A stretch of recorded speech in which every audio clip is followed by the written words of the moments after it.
नमस्कार। मैं राकेश वर्मा आप सभी का स्वागत करता हूं आपके अपने परिवार एहसन गुरुकुल पर। जब से बिहार सहित कई राज्यों में सरकारी विद्यालयों में पढ़ाने वाले शिक्षक शिक्षिकाओं को ऑनलाइन अटेंडेंस बनाए जाने की बाध्यता लागू की गई है और शिक्षक शिक्षिकाओं के द्वारा विरोध जताए जा रहे हैं, तब से समाज का अत्यधिक हिस्सा जो है वह शिक्षक शिक्षिकाओं पर हावी हो चुका है। शिक्षक शिक्षिकाओं के ऊपर कई प्रकार के तंज कसे जा रहे हैं, उन पर लांछन लगाए जा रहे हैं। शिक्षक शिक्षिकाओं को कामचोर कहा जा रहा है, उनको अयोग्य ठहराया जा रहा है और जो उनके द्वारा ऑनलाइन अटेंडेंस का विरोध किया जा रहा है उसको लेकर के समाज यह कह रही है कि शिक्षक शिक्षिकाएं न रोज विद्यालय जाना चाहते हैं, न वे समय से जाना चाहते हैं, न वे विद्यालय जाकर के पढ़ाना चाहते हैं, बल्कि वे बैठे बैठे बिना मेहनत के सरकार से पैसा वसूल करना चाहते हैं, इसलिए वे ऐसा कर रहे हैं। लेकिन ऑनलाइन अटेंडेंस का विरोध तो शिक्षक शिक्षिकाएं कर ही नहीं रहे हैं। इसे समाज को समझने की आवश्यकता होगी। कब उन्होंने कहा कि ऑनलाइन अटेंडेंस को नहीं बनाएंगे? उन्होंने तो यह कहा कि ऑनलाइन अटेंडेंस बनाएंगे, मगर कुछ शर्तें हैं जिसे सरकार और विभाग मान ले तो हम उनका भी मान लेंगे। क्यों ऑनलाइन अटेंडेंस बनाने से विरोध करेगा कोई? लेकिन शिक्षक शिक्षिकाएं आखिर विरोध क्यों कर रहे हैं? समाज को उस तबके को समझना पड़ेगा जो ऑनलाइन अटेंडेंस के पक्ष में, सरकार के समर्थन में है और शिक्षक शिक्षिकाओं का विरोध कर रहा है। आप जितने भी शिक्षक विरोधी हैं उन सभी लोगों से मैं कह देना चाहता हूं कि आपके मुंह में जितना दांत नहीं है उससे अत्यधिक प्रकार के शिक्षक शिक्षिकाओं से कार्य लिए जाते हैं सरकार और विभाग के द्वारा। क्या आपको यह ज्ञात है? नहीं ना? तो आप जान लीजिए, पठन पाठन का कार्य उनका दायित्व है, फर्ज है, उनका धर्म है, उनका कर्तव्य है। उसी हेतु उन्हें भर्ती लिया गया है और वेतन एवं अन्य सुविधाएं दी जा रही है, तो वो उन्हें करना है। लेकिन कुछ चंद शिक्षक शिक्षिकाएं जो है वह इस कार्य को, इस दायित्व को, इस फर्ज को, इस धर्म को नहीं निभा पा रहे हैं। तो अपवाद है, हर जगह अपवाद होते हैं। आपके परिवार में भी कुछ बैठ करके बिना कमाए और अन्न और जल ग्रहण कर रहे होंगे, जिसको लेकर के आपको चिंता हो रही होगी। लेकिन जितना उन कामचोर, उन आलसी जो बैठ करके वेतन ले रहे हैं, पठन पाठन के ऊपर ध्यान नहीं दे रहे हैं, जिसके कारण राज्य और देश का भविष्य गर्त में जा रहा है, सरकारी विद्यालय में पढ़ने वाले छात्र छात्राओं का भविष्य बर्बाद हो रहा है, उससे अत्यधिक सरकारी विद्यालयों को इस मोड़ पर लाकर खड़ा करने वाले, सरकारी विद्यालय में पढ़ने वाले छात्र छात्राओं के पठन पाठन कार्य को बाधित करने वाले, राज्य और देश का भविष्य बर्बाद करने वाले, सरकारी विद्यालय में पढ़ने वाले छात्र छात्राओं का भविष्य नष्ट करने वाला कोई है तो वह है विभाग और सरकार। क्यों आखिर राज्य से लेकर के केंद्र स्तर तक के अन्य विभागों में जो कार्यरत अधिकारी, पदाधिकारी, कर्मचारी, कर्मी हैं, उनसे उनके कार्य के अलावा कोई अन्य कार्य नहीं लिया जाता है जितना कि शिक्षक शिक्षिकाओं से लिया जाता है। जबकि शिक्षण और शिक्षा एक ऐसा कार्य है जिस हेतु चाहे वो शिक्षक हो या प्रशिक्षक हो, उसे मन और मस्तिष्क से हमेशा स्वच्छ, स्वस्थ और स्वतंत्र होना ही चाहिए, तभी वह गुणवत्तापूर्ण शिक्षा प्रदान कर सकता है। लेकिन ऐसे ऐसे कार्य अलग अलग समय पर थोपे जाते हैं इन शिक्षक शिक्षिकाओं के ऊपर कि उनका मन और मस्तिष्क कभी स्थिर रह ही नहीं पाता है। वे हमेशा उन कार्यों को तय समय में पूर्ण करने हेतु वे बेचैन सा दिखते हैं, परेशान सा दिखते हैं और जिस वजह से पठन पाठन कार्य बाधित होता है, वे ढंग से पढ़ा नहीं पाते हैं। आप जोड़िए कौन कौन से कार्य है जो शिक्षक शिक्षिकाएं करते हैं पढ़ाने के अलावे। यदि आप पूरे समाज के लोग जो आज सरकार के पक्ष में, डिजिटल अटेंडेंस के पक्ष में सरकारी विद्यालय में पढ़ाने वाले शिक्षक शिक्षिकाओं का विरोध कर रहे हैं, उन्हें अभी इसी वक्त, इस परिस्थिति में, इस हालात में शिक्षक शिक्षिकाओं का साथ देना होगा, क्योंकि आपके बच्चों का पढ़ाई बाधित हो रहा है, आपके बच्चे का भविष्य बर्बाद हो रहा है।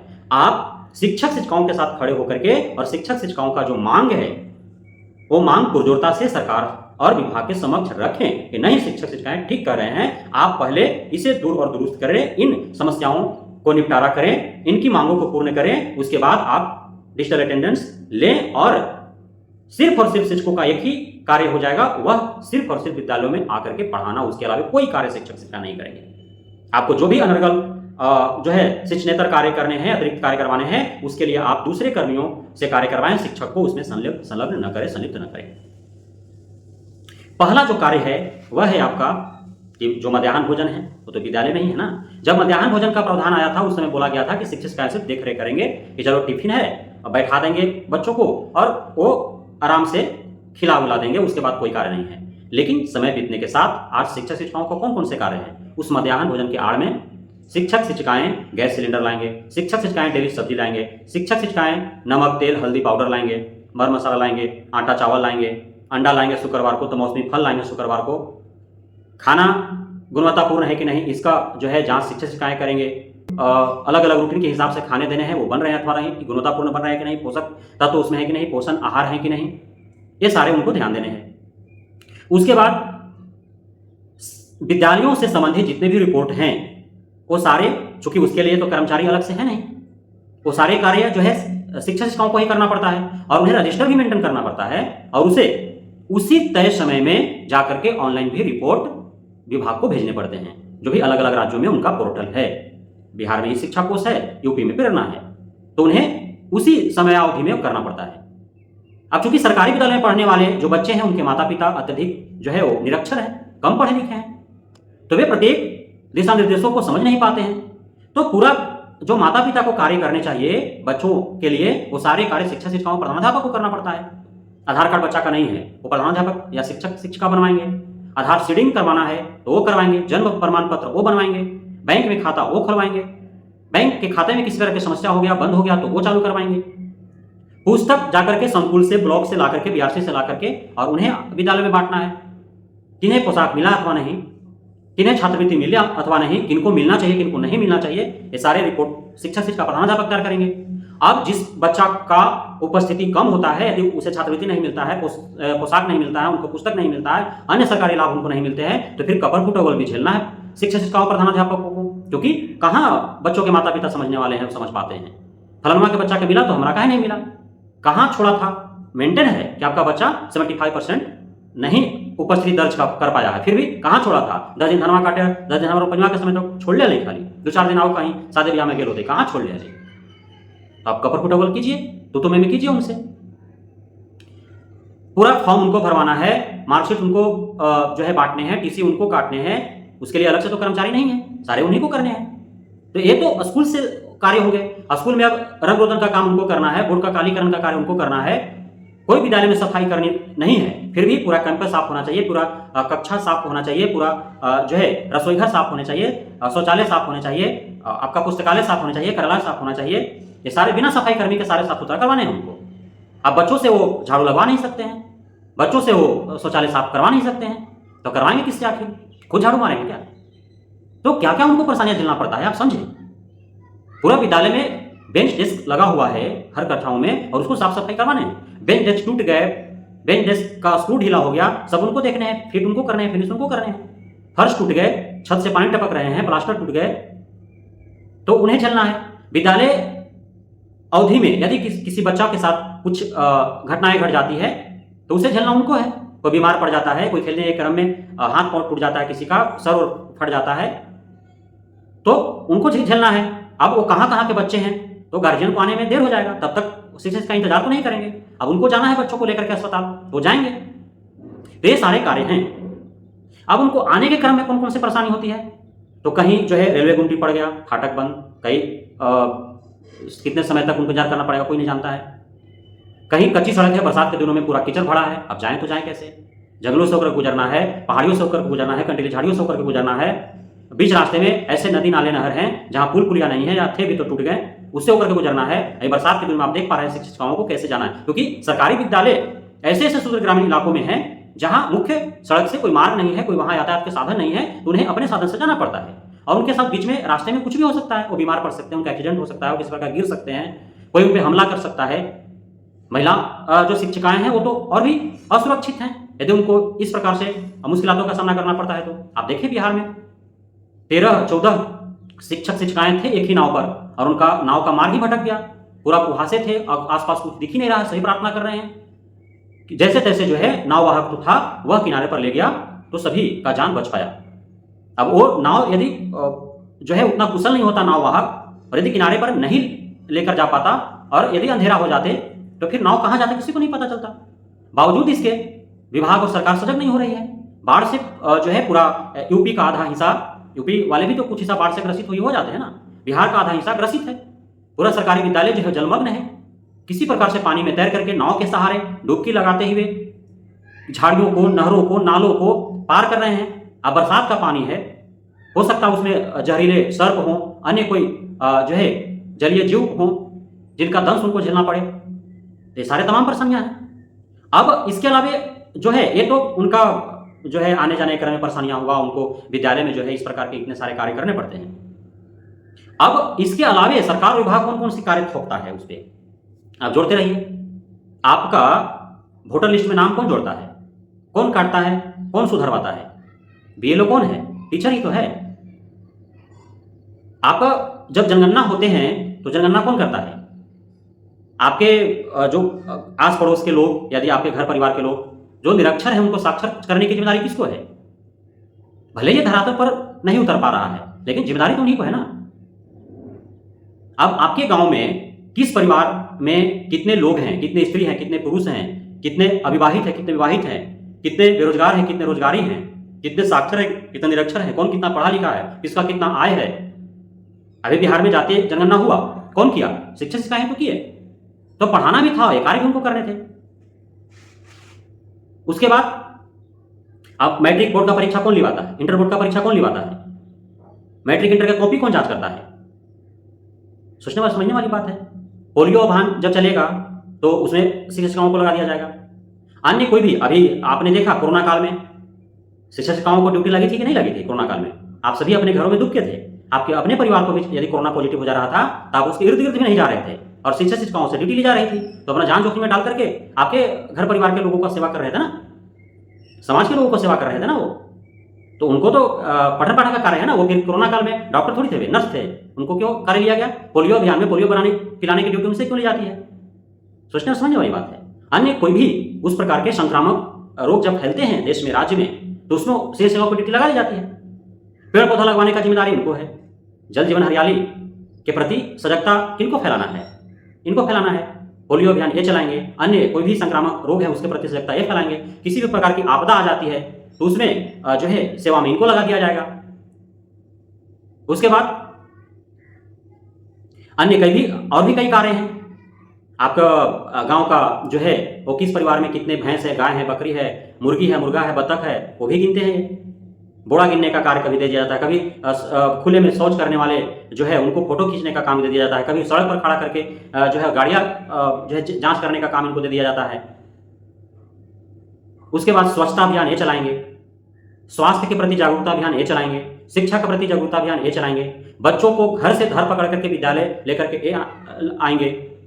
कौन बच्चे नामांकित है, कौन अनामांकित है? जो बिना नामांकन के ही बच्चे जो है वो विचरण कर रहे हैं, ऐसे ही समय बर्बाद कर रहे हैं, अब उनका जो है रिपोर्ट लेकर के और उनको धर पकड़ के नामांकन इनको कराना है। जो ड्रॉप आउट बच्चे हैं उनकी भी इनको रिपोर्ट तैयार करना है, वो ड्रॉप आउट हुआ क्यों, क्या समस्या है, उसको पुनर्नामांकन किया जाए, वो जिम्मेदारी इनको है। तो कई कार्य है यही, इसीलिए तो मैंने बोला कि आपके मुंह में जितना दांत नहीं है ना, उससे अत्यधिक शिक्षक शिक्षिकाओं के ऊपर जिम्मेदारी है। अब शिक्षक शिक्षिका यही तो मांग कर रहे हैं कि आप हमें भर्ती लिए हैं, बहाली किए हैं पढ़ाने के लिए, आप हमें सिर्फ पढ़ाई का कार्य दिए, बाकी अन्य कार्य के लिए अन्य कर्मी बहाल कीजिए। प्रत्येक विद्यालयों में एक सफाई कर्मी बहाल करो, प्रत्येक विद्यालय में एक कर्मचारी बहाल करो, जो अन्य कार्य जो है कागज पत्र का काम कर्मचारी करेगा, साफ सफाई का काम सफाई कर्मी करेगा। उसके बाद जो जितने भी जहां विद्यालय हैं वहां तक बाइक जा सके, स्कूटी जा सके, इस प्रकार की सड़क दुरुस्त कर दो। विद्यालय आने जाने के रास्ते में रेलवे गुमटी है, वहां पे ओवरब्रिज बनाओ ताकि गुमटी बंद का जो है खतरा किसी पर ना हो, उनको लेट लतीफ ना हो। साथ ही डिजिटल जो अटेंडेंस बनाए जा रहे हैं उसमें जो टाइम बाउंड आप कर रहे हैं उसमें अलग अलग जोन तैयार करें, green zone, yellow zone, red zone. जो ससमय कर दे रहे हैं टाइम बाउंड वो ग्रीन जोन में रहेंगे, जो कुछ लेट लतीफ कर रहे हैं या फिर जो है महीना में 2-4 दिन कर रहे हैं वो येलो जोन में रहेंगे, और जो डेली हो जा रहा है, हफ्ता में 2-3 दिन उनका हो जा रहा है, रेड जोन में जाएंगे। उस हिसाब से विभाग उन पर कार्रवाई करे, वेतन उसी हिसाब से काटे। तो ये व्यवस्था होनी चाहिए, अर्थात उनमें फ्लेक्सिबिलिटी होनी चाहिए। इतना जो है रूढ़ नहीं होना चाहिए, इतना कठोर नियम नहीं लागू करने चाहिए एकाएक। उनको सारे शिक्षणेतर कार्यों से मुक्त करो। फ्लेक्सिबिलिटी, ऑनलाइन जो अटेंडेंस बनाने का प्रक्रिया है, जो डिजिटल अटेंडेंस बनाने की प्रक्रिया है, उसमें फ्लेक्सिबिलिटी होनी चाहिए। साथ ही जो ऐप है, चाहे बिहार का ई शिक्षा कोष ऐप हो या यूपी का प्रेरणा ऐप हो, इसको दुरुस्त करो। ऐप में ही तो समस्याएं हैं ना, लोकेशन लोकेट नहीं कर पा रहा है, ऐप खुल नहीं रहे हैं, ऐप सुचारू रूप से चल नहीं रहे हैं। बहुत ऐसे सुदूर ग्रामीण इलाके हैं जहां पे अब तक नेटवर्क नहीं है मजबूत, वहां पे इंटरनेट कार्य नहीं करते हैं, जिससे ऐप खुल नहीं पाता है, चल नहीं पाता है। तो उसमें शिक्षक शिक्षाओं की क्या गलती है? अब कोई रास्ते में आ रहा है, कोई दूसरा चिरपरिचित व्यक्ति या शिक्षक या शिक्षिका कोई गिर करके पड़ा है, अब टाइम बाउंड में उसको जो है जाकर के अटेंडेंस बनाना है, तो फिर वो मरते छोड़ देगा, क्योंकि उसको तो वहां जाकर के हाजिरी बनाना, उसका वेतन कट जाएगा रुक जाता है। तो कोई बच्चा बीच में बीमार पड़ जाता है, उसको लेके जाना होगा, तो फिर कैसे वो कर पाएगा? समस्या है कि नहीं है? अन्य कई प्रकार के और भी हैं जो शिक्षक शिक्षाओं को नहीं मिलते हैं। जैसे अब उनको ईएल और सीएल की समस्या है, पर्याप्त उनको ईएल सीएल नहीं दिए जाते हैं। अन्य विभागों की अपेक्षा शिक्षकों को ईएल और सीएल कम दिया जाता है। तो उनकी यह मांग है कि आप ईएल दो, सीएल दो, हाफ छुट्टी दो, फुल छुट्टी दो, विशेषावकाश जो है वो दो। अब विद्यालय वो आ जाता है, उसके बाद कोई उसको काम पड़ जाता है, तो जाएगा कैसे? तो हाफ छुट्टी देना पड़ेगा ना। अब विद्यालय आने ही वाला था कि घर में उसके माता पिता बीमार पड़ गए, कोई आपत्ति न किसी के साथ कोई अप्राकृतिक घटना घट गया, तो विद्यालय आएगा कि अपने परिवार को देखेगा? तो उसके लिए उसको व्यवस्था होनी चाहिए ना कि वो फुल डे छुट्टी आकस्मिक ले। साथ ही अब अन्य विभागों में कार्यरत जो राज्यकर्मी हैं, उनको जो जो सुविधाएं मिलती हैं वो सारी सुविधाएं इनको मिलनी चाहिए। तो सिर्फ इनसे कार्य लोगे, लेकिन सुविधाएं देने के नाम पर आप तो मुँह करेंगे, बल्लेबाजी करोगे, तो कैसे होगा? तो जो समाज के लोग शिक्षक शिक्षाओं के ऊपर लांछन लगा रहे हैं, सरकार विरोधी शिक्षक विरोधी जो बने हुए हैं, और उन्हें लग रहा है कि शिक्षक शिक्षाएं कामचोर होते हैं, आलसी होते हैं, तो आप बताओ कि कोई कामचोर, कोई आलसी, कोई अयोग्य व्यक्ति क्या इतना सारा कार्य कर सकता है? उनको पढ़ाना भी है, पूरा जितना मैंने इस वीडियो में बताया वो सारे कार्य करना है। कोई अपने समाज के, अपने आस पड़ोस के किसी व्यक्ति को खड़ा कर दो, उसको इतनी सारी जिम्मेदारी एक साथ दे दो, या तुम खुद इतने सारी जिम्मेदारी निभा के दिखाओ, तो समझ में आ जाएगा। हम क्लास में है, उधर से विभाग जो है व्हाट्सएप पर मैसेज करता है, कोई निर्देश जारी करता है और बोलता है कि 3 बजे तक इस कार्य को अनिवार्य समझे करना। अब बताओ वो पढ़ाएगा कि वो कार्य करेगा? प्रधानाध्यापक को कुछ वो कागज पत्र तैयार कर रहा है, अब उसको मैसेज आ जाएगा कुछ, वो क्या करेगा? आ रहे हैं ना। कोई नया जो है सरकारी विभाग को मूड आएगा कि ये वाला कार्य होना चाहिए, तो सरकार जो है सिंचाई विभाग को निर्देशित करेगा कि आप अपने सभी शिक्षक शिक्षिकाओं को निर्देशित कर दो, पत्र जारी हो जाएगा कि इस कार्य को आपको करा लेना है, करा लेंगे। चुनाव कराना होगा, चुनाव होते हैं ना जी, कई बार चुनाव होता है, लोकसभा का, विधानसभा का, नगर इकाई, पंचायत इकाई, पैक्स का, अन्य कई चुनाव होते हैं। उसमें चुनाव के दरमियान भी चुनाव भी कराने हैं, मतगणना भी करने हैं, सारे कार्य इनको करने हैं। तो कितने काम बिना है? आप शिक्षक को शिक्षक न समझे, वो मल्टीटास्किंग स्टाफ है। और सरकार के जो भी नई नए परियोजनाएं आती हैं, नए नए जो योजनाएं तैयार की जाती हैं, वो सभी इन्हीं शिक्षक शिक्षाओं के बदौलत सफल हो पाते हैं। आज भारत पोलियो मुक्त के कगार पर है, तो उसमें शिक्षक शिक्षिकाओं का ही योगदान है। चुनाव यदि सफलतापूर्वक संपन्न हो पाते हैं तो उसमें शिक्षक शिक्षिकाओं का ही योगदान है। जनगणना यदि हो पाता है सफलतापूर्वक तो उसमें शिक्षक शिक्षिकाओं के ही योगदान है। इसलिए शिक्षक शिक्षिकाओं का सम्मान करते हुए और इनके ऊपर सरकार और विभाग के द्वारा जो जोर जुल्म सितम ढाया जा रहा है, तो इनके पक्ष में खड़ा होकर के सरकार से यह मांग करे कि शिक्षक शिक्षिकाओं को मुक्त किया जाए, अन्य सभी शिक्षणेतर कार्यों से, और जितने भी लाभ इनको मिलने चाहिए वो सारे दें। शिक्षक शिक्षिकाओं को मन और मस्तिष्क से इन्हें स्वच्छ, स्वस्थ और स्वतंत्र रखें, ताकि हमारे बच्चों का गुणवत्तापूर्ण शिक्षा प्रदान कर सकें और हमारे बच्चों का भविष्य संवर सके। तब जाकर के सरकारी विद्यालयों का हालात बदलेगा। अन्यथा आप सरकार के साथ साथ आप समाज के लोग भी शिक्षक शिक्षिकाओं को चोर समझते रहें, तो आपका भविष्य बर्बाद हो रहा है, आपका देश बर्बाद हो रहा है, सरकार का काम बन रहा है।